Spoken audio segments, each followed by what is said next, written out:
Queridos irmãos e irmãs, a paz do Senhor, alunos do CETADEM, estamos aqui para mais uma aula da nossa disciplina Livros Históricos, que estamos estudando no curso básico em Teologia do CETADEM, neste ano de 2020. Na aula anterior, na aula 1, estudamos as lições 1 e 2 do nosso livro, e hoje nós vamos estudar as lições 3 e 4 do nosso livro. A lição 3 fala sobre o Reino Unido, Saul, e a lição 4, o Reino Unido, Davi. É muita matéria, é muito assunto, mas vamos tentar aqui passar uma visão panorâmica do estudo dos principais conteúdos dessas duas lições. Então, vamos começar aqui pela nossa lição de número 3, o Reino Unido de Saul. Saul foi o primeiro rei de Israel. Bom, lembrando aquele gráfico da aula anterior, os livros históricos é uma sequência de livros que fala sobre a história de Israel na terra de Canaã, depois que ingressou na terra de Canaã, que vai de Josué até Esté. Então, nós temos aqui o primeiro período da teocracia, estudamos na aula anterior, Josué, Juízes e Ruth, e hoje nós vamos começar aqui o período da monarquia, primeiro e segundo Samuel, primeiro e segundo Reis, e primeiro e segundo Crônicas. E depois, na última aula, nós vamos estudar o período do cativeiro. Bom, os livros de Samuel, primeiro e segundo Samuel, eles formam um só livro na Bíblia hebraica, né, que é falado, que é denominado Samuel. Na Septuaginta, que é a tradução do Antigo Testamento para o grego, e na Vulgata, que é a tradução da Septuaginta para o latim, os livros de Samuel são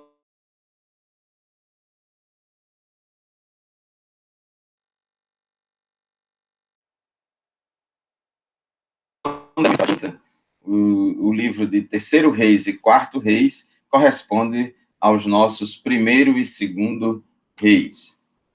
Os livros de Samuel narram a história de Israel na Terra Prometida, lá em Canaã, desde o nascimento de Samuel, que foi o último juiz, até os últimos dias de vida do rei Davi.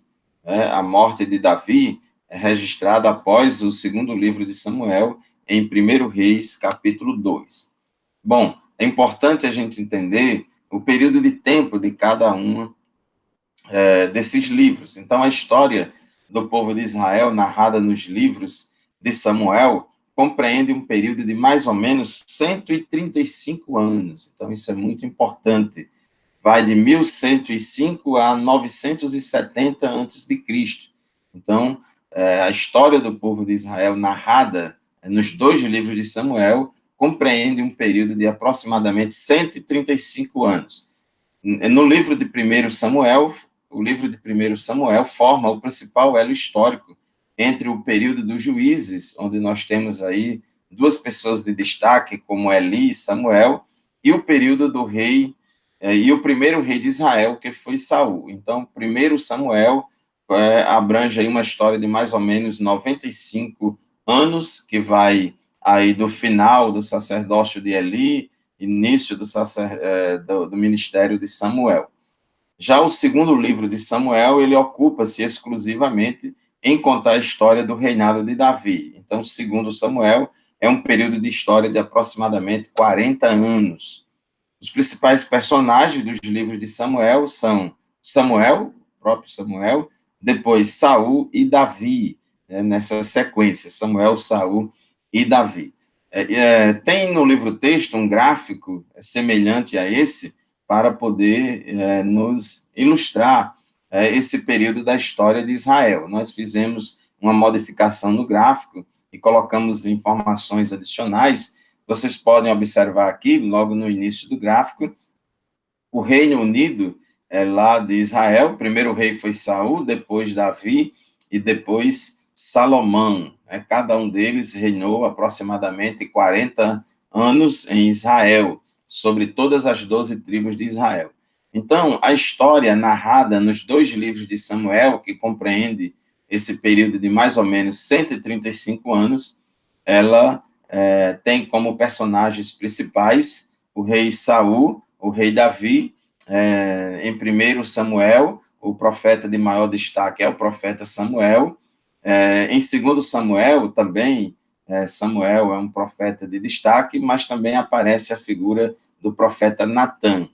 O livro de 2 Samuel se ocupa em falar sobre Davi, e essa história narrada no segundo livro de Samuel também encontra-se também narrada em 1 Crônicas, capítulos 10 até 29, do capítulo 10 ao capítulo 29.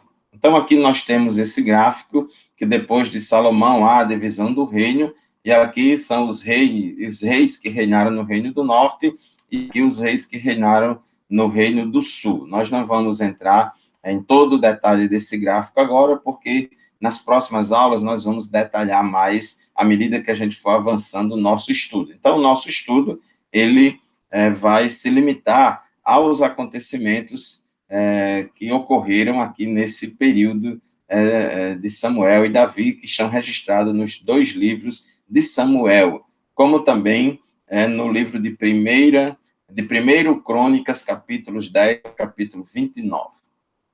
Bom, a chamada de Samuel.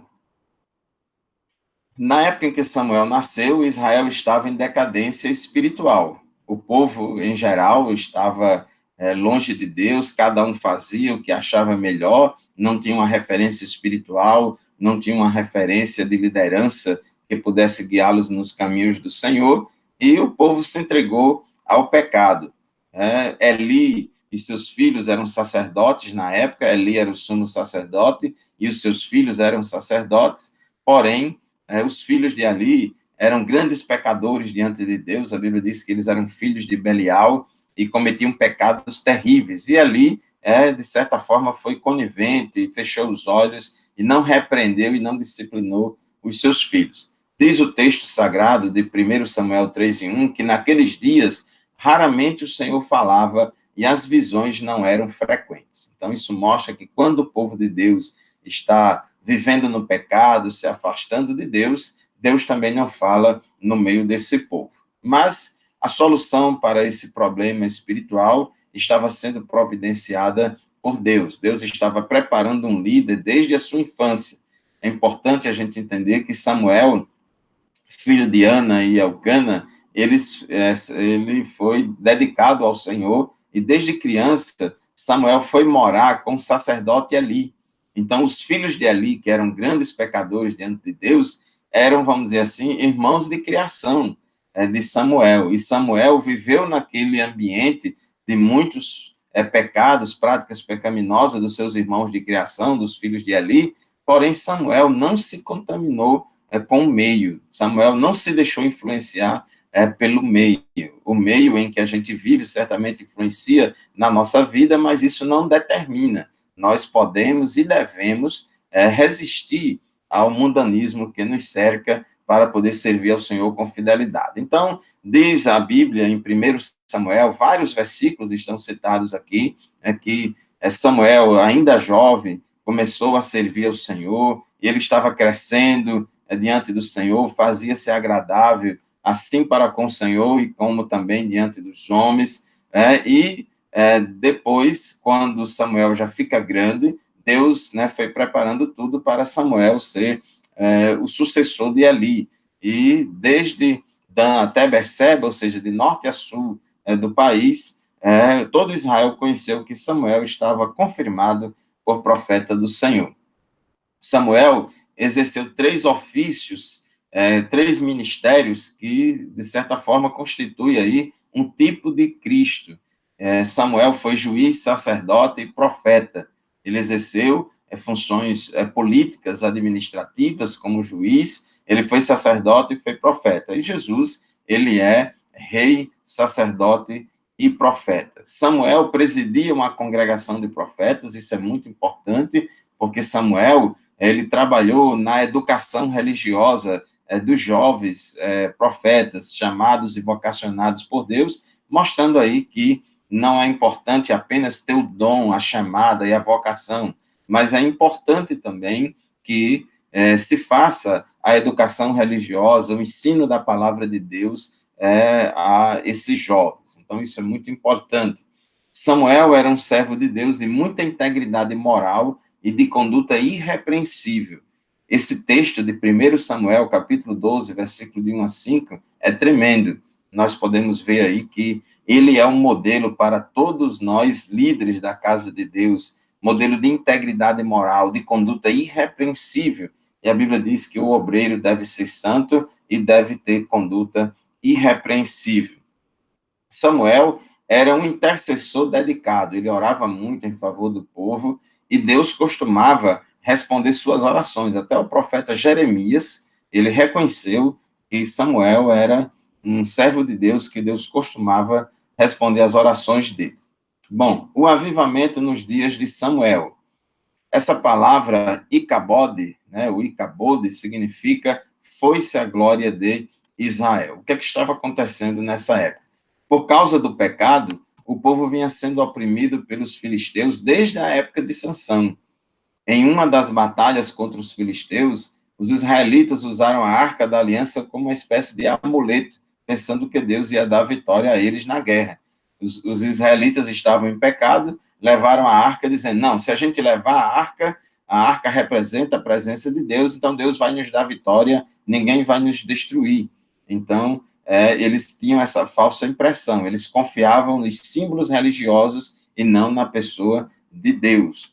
Quando a pessoa está em pecado, ou o povo está em pecado, não adianta fazer culto bonito, não adianta fazer templo bonito, não adianta se agarrar em nenhum símbolo religioso, porque o maior problema é o pecado do povo. Quando a arca chegou ao arraial, mandaram trazer a arca, né, vamos levar a arca à guerra, e quando trouxeram a arca chegou ao arraial, diz o texto de 1 Samuel 4 e 5, que todo Israel jubilou com grande júbilo, até que a terra estremeceu. Meu amigo, foi fogo puro aí nesse culto. Foi muito glória a Deus, muito aleluia, mas era tudo falsidade. O povo estava em pecado, não se arrependeu diante de Deus. Então, não fique impressionado, meu irmão, minha irmã, com aparente manifestação espiritual, muita gritaria, muito fogo, que isso não significa que o povo está agradando a Deus, e isso não significa que Deus está presente no meio daquele povo, não.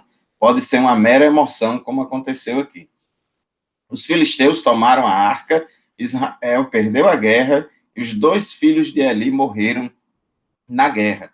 E o mensageiro voltou para casa, dá a notícia a Eli. Quando Eli soube da notícia, ele caiu da cadeira para trás e morreu.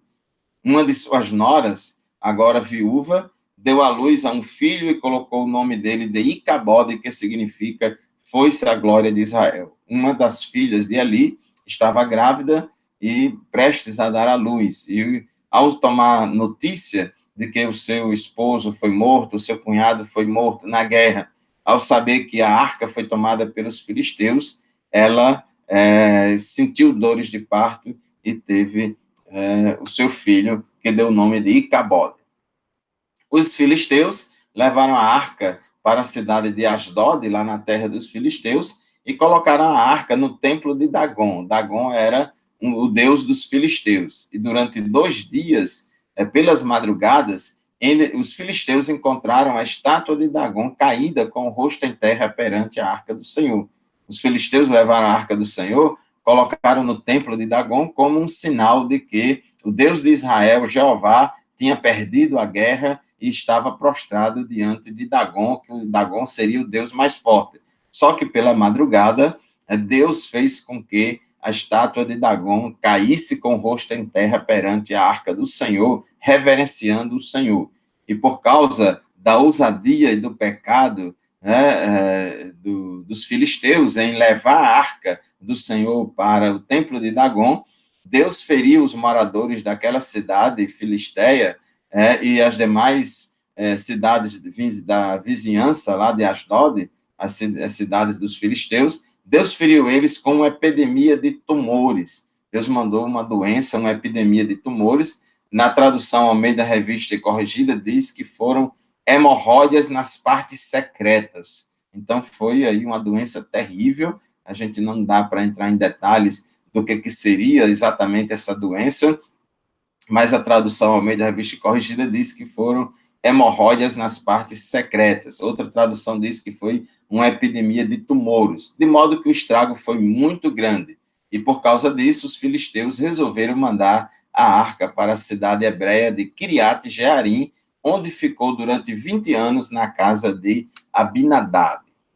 Durante esse tempo, os israelitas buscavam a Deus, mas o arrependimento deles era só de boca. Não havia uma mudança nos seus costumes e ações. Isso é muito importante a gente entender, porque não adianta nós, crentes, apenas se arrepender de boca. Deus não está interessado no exterior. Deus não está interessado nos nossos rituais, naquilo que a gente faz para impressionar. Deus está interessado no nosso coração, na intenção e na pureza do nosso coração.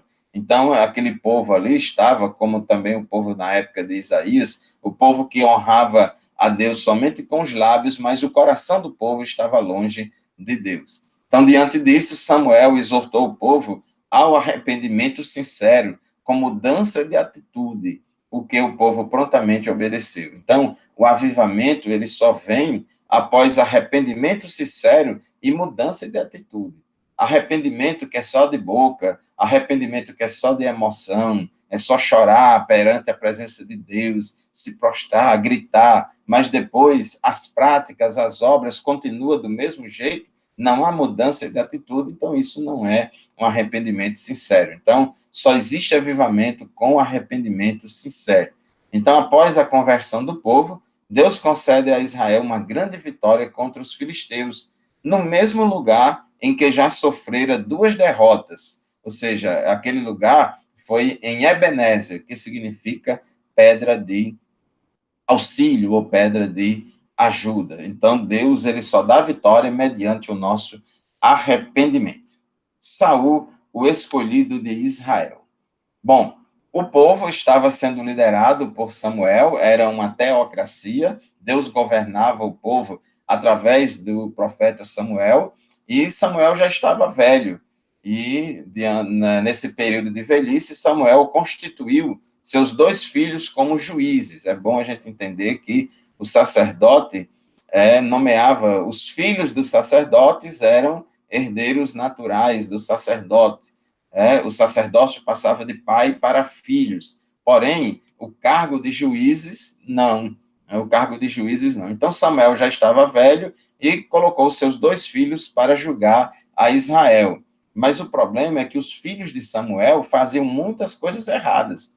Veja que os filhos de Samuel eram semelhantes aos filhos de Eli no passado, faziam coisas erradas. Samuel era um homem íntegro, um homem santo, porém os seus filhos não eram. E os filhos dele começaram a fazer coisa errada, aí os anciãos de Israel aproveitaram esse contexto das falhas dos filhos de Samuel para não quererem mais ser governados por Deus. Queria mudar o sistema de governo de uma teocracia para uma monarquia. Eles queriam ser governados por um rei, como o tem todas as nações. Ou seja, eles queriam seguir o exemplo do mundo. O problema aqui não é porque o povo estava querendo a monarquia. O problema aqui era a intenção do coração do povo. Porque lá no Pentateuco, Moisés já tinha dito, Deus já havia profetizado que ia chegar o tempo em que o Israel ia ser governado por um rei. Mas o problema aqui foi a intenção do coração. É verdade que estava previsto a monarquia em Israel, é verdade que os filhos de Samuel estavam fazendo coisas erradas, mas Deus, ele olhou para a intenção do coração daquele povo. Aquele povo não queria que Deus reinasse sobre eles, mas queria tirar Deus de cena, queria ser um governo secularizado. Então, isso deixou Samuel triste, e Samuel foi orar ao Senhor, e disse Deus a Samuel: ouve a voz do povo em tudo quanto te disser, pois não te tem rejeitado a ti, antes a mim tem rejeitado para eu não reinar sobre ele. Então, veja que Deus, ele vê as intenções do coração. Às vezes, tem pessoas que entram em determinadas batalhas, em determinadas causas, que aparentemente são justas, são boas, mas, na verdade, tem pessoas que entram em determinadas causas com más intenções, e Deus julga não somente aquilo que a gente faz, mas a intenção do nosso coração. E aí Deus, na sua vontade permissiva, indicou a Saul como rei, um homem com as características humanas do jeito que o povo pediu. O povo não pediu exatamente Saul, mas pediu um rei com as características de Saul. E aí Deus deu. Diz a Bíblia que Saul era jovem e tão belo que entre os filhos de Israel não havia outro homem mais belo do que Saul. Desde os ombros para cima sobressaía a todo o povo. E aí, veja quem foi que escolheu Saul e no lugar de quem este veio a governar. Me disseste, não, não, mas reinará sobre nós um rei, sendo, porém, o Senhor vosso Deus, o vosso rei. Agora, pois, vedes aí o rei que elegestes e pedistes, e eis que o Senhor tem posto sobre vós um rei. Então, o povo escolheu, ao invés de ser governado por Deus, ser governado por um rei humano, igual aos reis do mundo. Então, Saul, assim, foi o primeiro rei de Israel. Estava aí havendo a transição do período dos juízes para o período da monarquia, e Saul foi o primeiro rei de Israel. E a história do rei Saul pode ser dividida em 3 fases: um início promissor, uma continuação infeliz e um fim trágico. Por quê?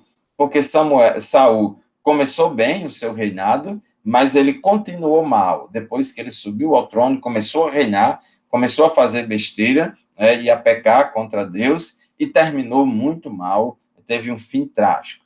Então, nesse período, ele começou muito bem. Veja quantas coisas boas aconteciam na vida de Saul. Saul tinha tudo para dar certo como rei em Israel. Ele era jovem e bonito, as jumentas de seu pai foram achadas, Deus escolheu Saul como rei, é muita bênção, né? Tudo que era precioso em Israel estava reservado para Saul. Ele era humilde, acanhado e modesto, ele não era metido. Saul não deu ouvidos à oposição, ele não perseguiu seus opositores, ele era corajoso e valente, foi atencioso com seu pai, era um bom filho, né? Ele amou muito a Davi no início, foi um opositor vigoroso de adivinhos e encantadores. Saul, ele cumpriu o mandamento de Deus de acabar com a prática da feitiçaria no país, né? E assim ele fez.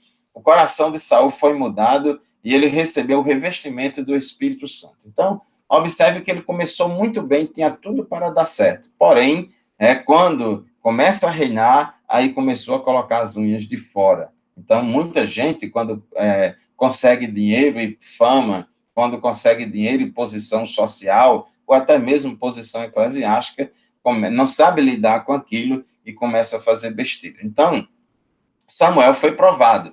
1 Samuel, capítulo 13, aqui tem a primeira provação de Israel, porque junto com o cargo vem a carga, vem as responsabilidades e as provações. Então, Samuel disse a Saul que não fosse para a guerra contra os filisteus, enquanto ele não voltasse para oferecer o sacrifício.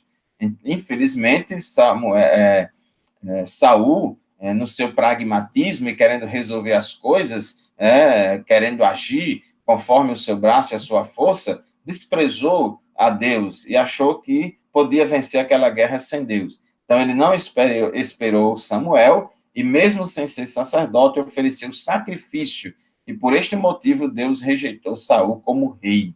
Então, Saul cometeu esse pecado, ele usurpou o poder sacerdotal, só quem podia oferecer sacrifício era o sacerdote, o rei não podia oferecer sacrifício, e ele, assim, extrapolou os limites do seu cargo, foi se meter no que não deveria, e isso é uma lição para nós. Nós não podemos interferir no ministério dos outros. Quem era sacerdote, quem tinha a prerrogativa de oferecer sacrifício era Samuel, e não Saul. Mesmo que a justificativa era porque a guerra estava iminente e precisava resolver. Então, meus irmãos, tenha cuidado com o pragmatismo, não é fazer de qualquer jeito, tenha cuidado com essa pressa de agir, porque às vezes a gente pode extrapolar limites. Saul reteve, em outra ocasião, no capítulo 15 de 1 Samuel, Saul foi provado mais uma vez. Deus mandou que, na guerra contra os amalequitas, ele não trouxesse despojo algum e matasse todos os amalequitas. Porém, Saul reteve parte do despojo que Deus tinha ordenado que fosse destruído, e trouxe o melhor dos animais, com o olho grande, a ganância, desobedeceu a Deus, de modo que Deus se arrependeu de ter colocado Saul como rei de Israel. A gente colocou essa expressão se arrependeu aqui, porque ela vem no texto bíblico, mas esse se arrependeu aqui não é no sentido humano. Deus aqui ficou triste, ficou decepcionado com aquilo que Saul fez, né? Então, esse sentido de Deus não se arrepende de ter feito nada, porque Deus não faz nada errado, Deus não faz nada mal. Aqui é no sentido de que Deus ficou triste com o pecado de Saul. Então, quando chega Samuel para repreender Saul por causa desse mal feito, Saul, ao invés de se humilhar e confessar o seu pecado, não, ele mentiu e não reconheceu o seu erro. Por causa disso, Deus rejeitou a Saul, o Espírito do Senhor se retirou de Saul, e como consequência, Saul passa a ser atormentado por um espírito maligno. Então, aí é muito interessante isso aí, porque o Espírito de Deus saiu de Saul e aí deixou a casa vazia e aberta. Como Saul não tinha comunhão com Deus, estava desviado, então um espírito maligno o atormentava. Não é que Deus mandou o espírito maligno lá atormentar Saul, mas Deus permitiu que esse espírito maligno, que já tinha a intenção de perturbar Saul, então Deus deixou de dar livramento a Saul. Saul continuou mal, ele fica com ciúmes de Davi e começa a persegui-lo com a intenção de matá-lo. Saul ficou com inveja de Davi, porque na batalha de Davi contra Golias, Davi ele foi vitorioso, e aí Saul começou a ficar suspeitando de Davi, com medo de Davi dar um golpe de estado e tomar o trono. Então, Saul começa a perseguir Davi para querer matar Davi. Davi fugiu, e Davi ele passou numa certa cidade chamada de Nob, e Saul tomou conhecimento de que Davi esteve lá, e aí Saul chega na cidade de Nob e mata todos os sacerdotes da cidade de Nob, sob a acusação de eles terem dado informações sobre o paradeiro de Davi. Observe que um rei, um político, um presidente, seja lá qual que for o governante, quando ele está com medo de perder o poder, quando ele tem muito apego ao poder, ele é capaz de tudo, até mesmo matar todos os sacerdotes de uma cidade para querer se firmar no trono. E, por fim, Saul foi para uma sessão espírita consultar uma feiticeira. Deus não respondia mais à oração dele, aí ele foi consultar uma feiticeira. E ele terminou muito mal. Ele foi ferido pelos filisteus em uma batalha e depois se suicidou. Então, já vimos aí, no capítulo 13 e no capítulo 15, as duas provações aí de Saul. Deus rejeitou a Saul por causa do pecado dele, no primeiro momento, no 1 Samuel 13, porque ele ofereceu sacrifício, coisa que competia só ao sacerdote, e no capítulo 15 de 1 Samuel, porque ele reteve parte dos despojos e não matou todos os amalequitas. Então, Deus rejeita a Saul, e Deus, através do profeta Samuel, diz: tem porventura o Senhor tanto prazer em holocaustos e sacrifícios, quanto em que se obedeça a sua palavra? Eis que o obedecer é melhor do que o sacrificar, e o atender melhor do que a gordura de carneiros, porque a rebelião é como o pecado de feitiçaria, e a obstinação é como a idolatria e culto a ídolos do lar. Visto que rejeitaste a palavra do Senhor, ele também te rejeitou a ti, para que não sejas rei. Então, obedecer é melhor do que sacrificar. Não adianta, meu irmão, minha irmã, a gente fazer o culto mais bonito para o Senhor. Não adianta a gente fazer a obra mais bonita para Deus, para o reino de Deus, se a gente está em pecado, se a gente não obedece a palavra do Senhor. Então, obedecer é melhor do que cultuar. Deus não recebe culto de pessoas em pecado, obstinadas no pecado. Bom, uma vez que Saul foi rejeitado por Deus como rei, agora Deus resolve escolher um outro rei, e Deus escolheu o filho de Jessé, Davi. Então, Deus manda Samuel vá ungir um outro rei para tomar o lugar de Saul. Samuel ficou muito triste, com dó de Saul, a ponto de Deus dizer a Samuel: até quando terás dó de Saul, havendo eu rejeitado para que não reine sobre Israel? Enche o teu vaso de azeite e vem. Enviar-te-ei a Jessé, o belemita, porque dentre os seus filhos me tenho provido de um rei. Porém, o Senhor disse a Samuel: não atentes para a sua aparência, nem para a altura da sua estatura, porque o tenho rejeitado, porque o Senhor não vê como vê o homem, pois o homem vê o que está diante dos olhos, porém o Senhor olha para o coração. Então, essa história aqui é muito conhecida, quando Samuel vai à casa de Jessé, escolher, vai a mando de Deus para ungir o novo rei de Israel.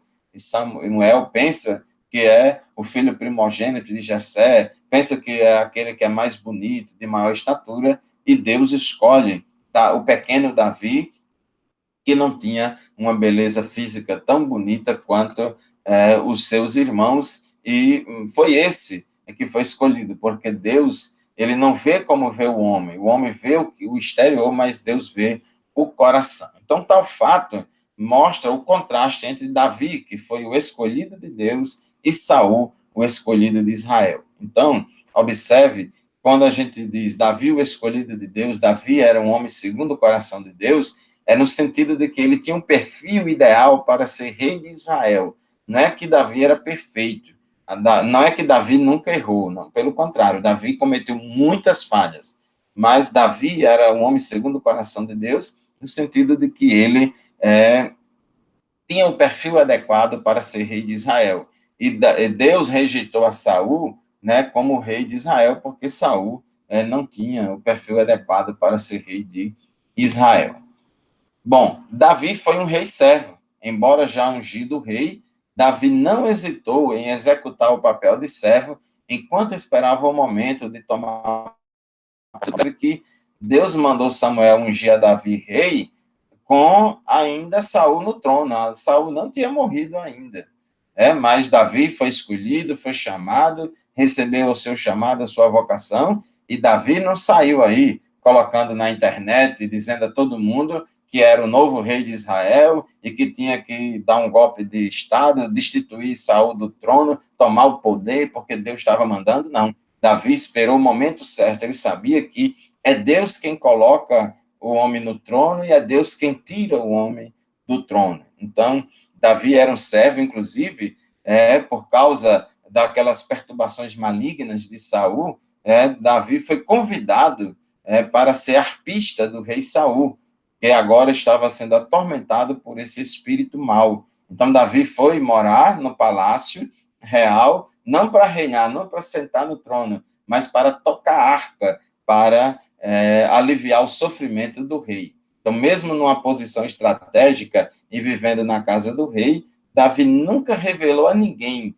que o profeta Samuel tinha ungido ele como o novo rei de Israel. Davi estava aguardando o tempo de Deus. E aqui há uma lição muito importante para nós. Aguardemos o tempo de Deus na nossa vida. Não vamos colocar o carro na frente dos bois. Se Deus te chamou, meu irmão, para uma obra, se Deus te vocacionou para um ministério, se Deus te chamou para ocupar determinada situação, função, espere o tempo de Deus.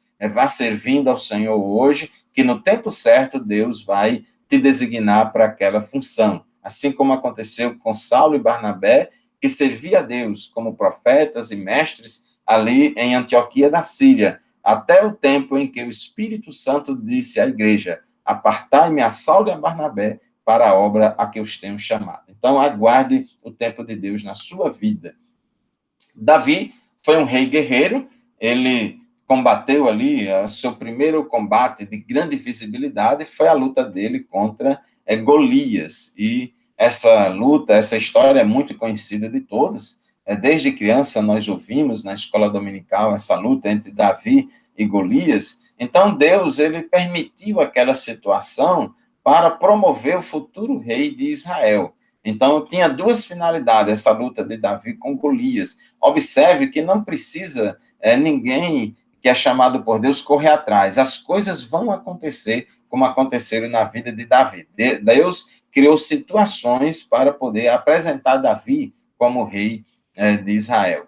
Então, uma das finalidades daquela luta entre Davi e Golias era constituir-se na apresentação pública do futuro rei de Israel, já escolhido por Deus, que até o momento era desconhecido da maioria. Então, Davi não era ninguém. Davi era o menor da casa do seu pai, desconhecido, ninguém dava nada por ele, mas foi esta pessoa que Deus escolheu para reinar sobre Israel. E como é que o povo ia conhecer Davi? Como é que o povo ia conhecer as prerrogativas, as qualidades, as virtudes de Davi? Então, Deus preparou essa situação para que, de uma vez só, todo mundo tomasse conhecimento. E outra coisa, também Deus permitiu essa luta entre Davi e Golias com a finalidade de salientar, de mostrar para o povo a diferença entre o eleito de Deus, que é Davi, e o rei escolhido por Israel, que foi Saul, conforme os critérios humanos. Então, Davi, ele ficou com ciúme Saul ficou com ciúme do rei Davi, após aquela vitória sobre Golias, porque o povo aclamou Davi, as mulheres cantaram, Davi, Saul matou milhares, mas Davi matou muito mais, aquela coisa toda, e aí o rei Davi ficou ciumento. É como um presidente, né, que fica com ciúme de um dos seus ministros que está se destacando no exercício da função, e às vezes um dos seus ministros tem até mais popularidade do que o presidente. Aí o presidente fica com ciúme e tenta fritar aquele ministro e acabar com aquele ministro com medo dele tomar o poder. Então, foi isso que aconteceu também com Saul. Como o povo, a popularidade de Davi estava maior do que a de Saul, então, isso fez com que Saul ficasse inimigo de Davi. Então, esse ciúme de Saul, aliado também à perturbação maligna que sofria, fez com que Saul tentasse matar Davi com uma lança em 2 ocasiões. Então, observe que esse ciúme de Saul contra Davi levou Saul a querer matar Davi, a perseguir a Davi para matar Davi. Além dessas 2 tentativas de matá-lo pessoalmente, Saul incentivou e mandou que Davi ficasse na linha de frente das batalhas contra os filisteus, para ver se Davi morria pelas mãos dos filisteus. Observe que é um crime doloso, uma coisa muito ardilosa, intencional para querer matar Davi. Depois de sofrer várias tentativas de homicídios, Davi resolve fugir da corte e passar a viver no deserto. Então, Davi, Deus deu muitos livramentos a Davi para que Saul não o matasse. Então, Davi foge para o deserto com medo de ser morto pelo rei Saul, e nessa fuga de Davi, ele também não era nem um santo, Davi, embora fosse aquele homem chamado por Deus para reinar em Israel, fosse um homem segundo o coração de Deus, no sentido de que ele tinha um perfil adequado para reinar em Israel, todavia, Davi não era perfeito. Davi também cometeu suas falhas. E na fuga de Davi para o deserto, fugindo de Saul, e na tentativa de se livrar da perseguição de Saul, Davi começou a adotar estratégias humanas erradas, questionáveis. Por exemplo, lá na cidade de Nob, perante o sacerdote Aimeleque, ele mentiu para poder receber auxílio de Aimeleque. Depois ele fugiu para a cidade de Gate, na terra dos filisteus. Davi foi fazer aliança até mesmo com o povo inimigo de Israel, e lá se fingiu de doido para melhor passar. Às vezes tem gente que acha que isso é só um ditado popular, mas na Bíblia é interessante que a Bíblia fala tanto as virtudes quanto os defeitos dos servos de Deus. Então, lá na terra dos filisteus, Davi deu uma de doido lá, começou a cair no chão, simulou uma queda, simulou um ataque epiléptico, simulou lá uma reação semelhante a uma possessão maligna, começou a espumar pela boca, se estribuchar no chão, se fazendo de doido para melhor passar, e conseguiu convencer os filisteus a dar abrigo a ele. Mas Saul continuou a sua perseguição contra Davi, e fugindo de Gate, Davi chegou à caverna de Adulão, onde se agregaram a ele os membros de sua família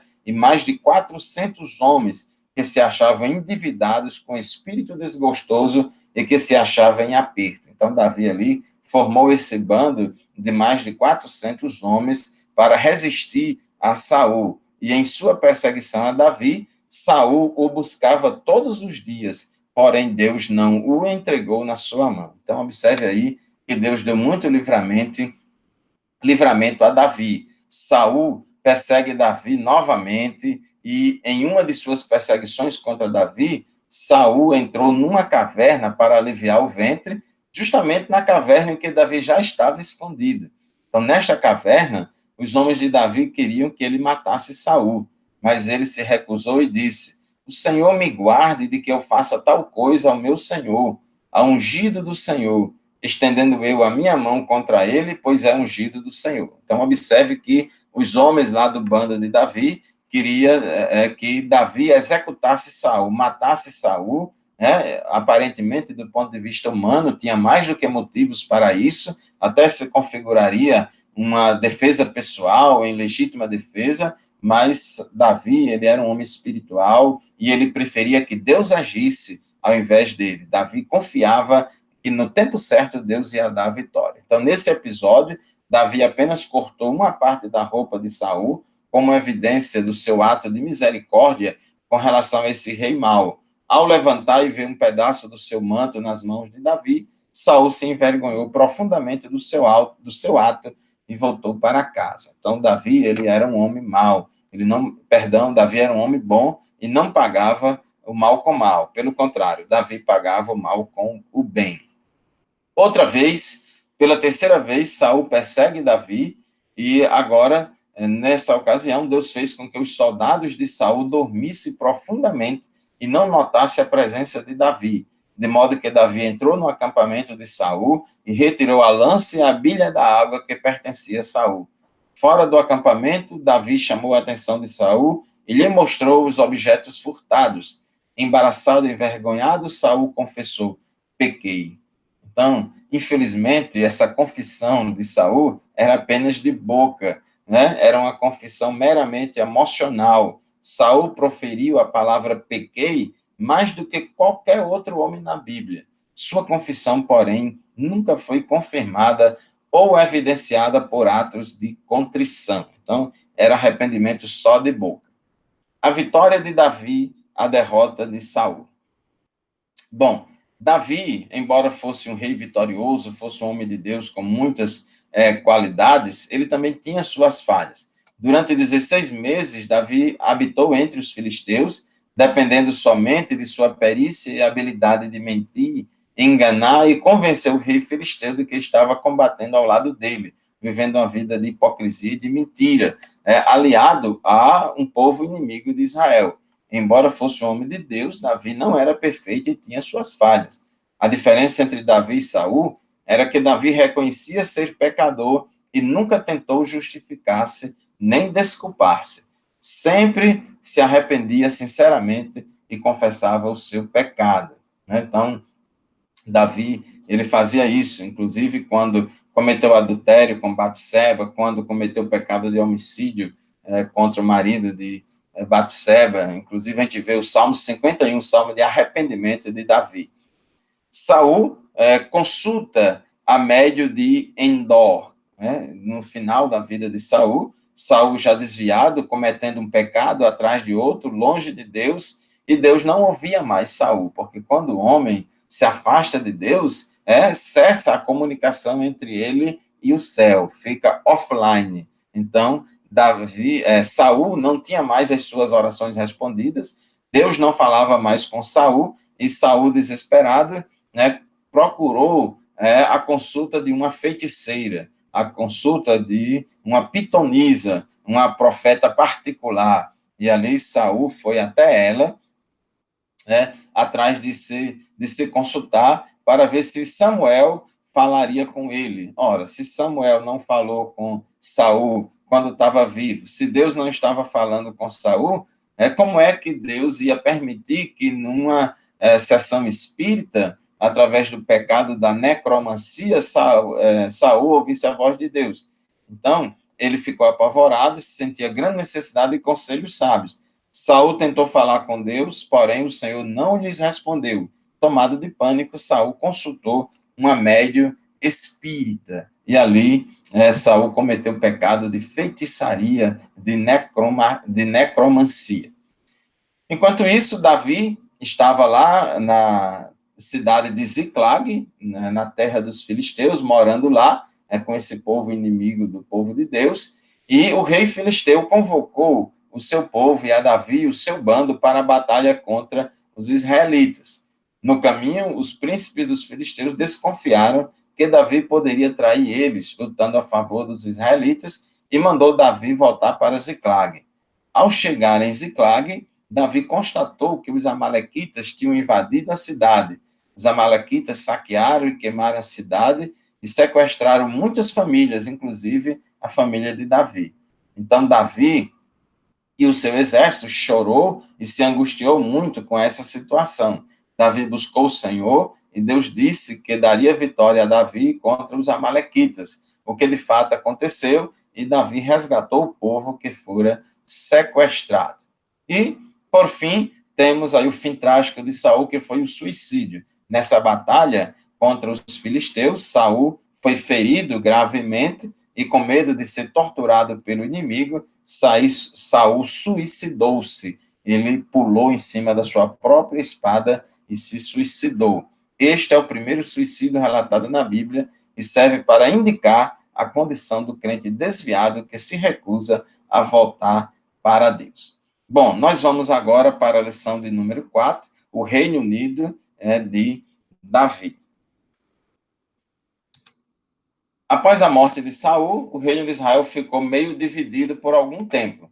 Isbosete, filho de Saul, reinava em quase todo Israel, mas não reinava sobre a tribo de Judá. Davi, por outro lado, reinava sobre a tribo de Judá, lá na cidade de Hebrom. Então, o reino ficou dividido por algum tempo. E durante os reinados de Isbosete e Davi, houve uma longa guerra entre a casa de Saul e a casa de Davi. Porém, Davi se ia fortalecendo. Então, nós vamos, para entender aqui melhor a cronologia dos fatos, quando Davi foi ungido rei por Samuel, ele tinha aproximadamente 25 anos. Davi tinha 30 anos quando começou a reinar em Hebrom. Observe que da chamada de Davi até ele começar a reinar, parcialmente, que ele reinou em Hebrom, passaram-se 5 anos. Depois, Davi reinou na tribo de Judá durante 7 anos e meio. Então, Davi reinou em Hebrom durante 7 anos e meio, mas a promessa de Deus a Davi, que Davi reinaria sobre todo Israel, sobre as 12 tribos. Mas isso aconteceu aos poucos. Ele começou a reinar em Judá e reinou lá durante 7 anos e meio. Depois, ele reinou sobre todo Israel durante 33 anos, cuja capital era Jerusalém. Então, somando 7 anos e meio com 33, então, Davi reinou sobre Israel aproximadamente 40 anos e meio. Ao todo, reinou aproximadamente 40 anos e morreu aos 70 anos de idade. Após ser constituído rei sobre todo Israel, Davi derrota os jebuseus, toma a fortaleza de Sião e estabelece Jerusalém, como a capital de Israel. Jerusalém também é conhecida como a cidade de Davi. Então, Davi constitui aí Jerusalém como a capital política e espiritual de Israel. Após isso, Davi entendeu que Deus o confirmara rei sobre todo Israel. Então, observe que a promessa de Deus na vida de Davi foi se cumprindo aos poucos, foi desenrolando o plano de Deus na vida de Davi aos poucos, e Davi teve toda a paciência para esperar o tempo de Deus. Irmão, minha irmã, se Deus tem uma chamada na sua vida, as coisas vão acontecer naturalmente no tempo de Deus. Fique na posição de Deus, não se desvie nem para a direita e nem para a esquerda. Expressando devoção a Deus, Davi levou para Jerusalém a Arca da Aliança, que estava na cidade de Kiriat Jearim. Com isso, Davi fez de Jerusalém a capital espiritual de Israel e desejou construir um templo para abrigar a Arca do Senhor, porque até então a Arca do Senhor habitava no tabernáculo, num templo móvel, mas Davi queria construir um templo definitivo. Depois dessas coisas, e após vitórias sobre várias nações, Davi não foi à guerra e ficou ocioso em casa. Como consequência, Davi cometeu adultério e homicídio, mas depois se arrependeu após ser repreendido pelo profeta Natã. Então, observe aí que Davi cometeu pecados gravíssimos, pecados falhos, mas ele se arrependeu, ele buscou o Senhor, se humilhou perante o Senhor, e Deus restaurou a Davi, manifestando a graça dele. Então, meu irmão, minha irmã, não se decepcione, porque determinado homem de Deus ou mulher de Deus falhou. Não se decepcione, não deixe de ser crente, não perca a sua fé, porque você tomou conhecimento de um erro grave de um líder religioso, do seu pastor, do seu líder, da sua líder, de uma pessoa crente que você admirava. A Bíblia diz que devemos olhar para Jesus, autor e consumador da nossa fé. Aminon, filho de Davi, estuprou a sua meia-irmã Tamar, que era virgem, bonita e irmã germana de Salomão. O que é a irmã germana? É irmão de pai e mãe. Meio-irmão ou meia-irmã é porque só é quando é irmão de pai ou só por parte de mãe. Então, Absalão tinha uma irmã muito bonita chamada Tamar, filho de Davi com a mesma mãe, e o seu irmão Aminon, que era filho de Davi, agora sendo com outra mulher, Aminon, infelizmente, desejou Tamar, a sua irmã, por parte de pai, e Tamar não queria ele, e ele chegou a cometer esse pecado de estupro. 2 anos depois, Absalão se vingou de seu irmão Aminon e mandou seus servos matar Aminon quando este estava embriagado. Observe aí, depois do pecado de adultério e homicídio praticado por Davi, aconteceram várias consequências negativas e desastrosas na família de Davi. Davi foi muito bom como rei, mas como chefe de família, como pai de família, Davi teve muitas falhas e os pecados de Davi trouxeram consequências terríveis. Ora, se o pai cometeu adultério, para encobrir o adultério, cometeu homicídio, ele estava sem moral para educar os filhos, para repreender os filhos, e para dar bons exemplos para os filhos. Como se não bastasse os diversos problemas familiares enfrentados por Davi, Absalão se rebelou contra seu pai Davi para tomá-lo reino. Observe que coisa terrível é um rei ser ameaçado a perder o cargo pelo seu próprio filho. Então, isso é terrível. Então, diante dessa atitude de Absalão, Davi foge a pé com todos os seus servos e deixou em casa apenas 10 de suas concubinas. Veja que coisa humilhante. O rei Davi, o grande guerreiro vitorioso, agora foge com medo de Absalão, seu filho que quer tomar o trono, quer tomar o poder. E Davi, como amava muito Absalão, não queria fazer nenhum mal a ele, então Davi fugiu com medo de Absalão, mas deixou lá 10 de suas concubinas no palácio. Quando Absalão chega em Jerusalém e na casa do rei, Absalão pede conselho a Aitofel, esse conselheiro diabólico, aconselhou Absalão a praticar sexo com as concubinas de seu pai, perante os olhos de todo Israel, para poder se afirmar no trono, se afirmar como rei. E Absalão, infelizmente, seguiu os conselhos de Aitofel e praticou sexo com as concubinas do seu pai, aos olhos de todo o povo, e isso foi um escândalo terrível. Depois, o exército de Davi venceu o exército de Absalão, de modo que Davi voltou a reinar em Jerusalém. Depois, Seba ainda dividiu o reino, mas logo foi morto. Observe que Davi viveu um reinado aí nos últimos anos de muita instabilidade, de pessoas, os seus próprios filhos, querendo dar um golpe de Estado e tomá-lo o poder. Satanás incitou a Davi a cometer o pecado de autoexaltação, ou seja, o pecado de jactância, de orgulho, mediante a contagem do povo, o recenseamento. Então, Deus puniu Davi por isso.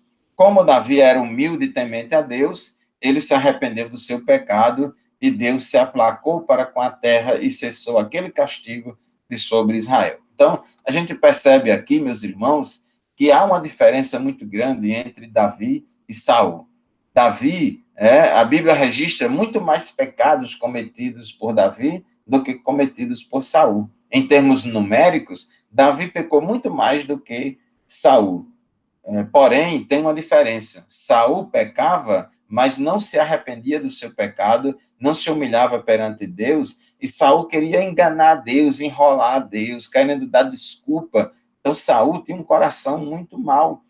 Enquanto que Davi, ele pecava, pecou várias vezes, ele caiu em fraquezas, mas Davi, ele se arrependia dos seus pecados. Davi, ele reconhecia o seu erro, e Davi, ele parava, ele pedia perdão a Deus. Observe o Salmo 51, como ele se humilhou perante Deus por causa do pecado de adultério e homicídio. Então, meus irmãos, minhas irmãs, aí temos uma importância muito grande na vida desses personagens bíblicos, são lições muito importantes para nós. Obedecer é melhor do que sacrificar. Deus não olha apenas para a nossa aparência, mas olha para o que está no nosso coração. Vamos nos humilhar na presença de Deus, fazer a vontade de Deus, e assim Deus vai nos abençoar. Amém? Assim nós concluímos mais uma lição, mais uma aula desta matéria de livros históricos. Estudamos hoje as lições 3 e 4,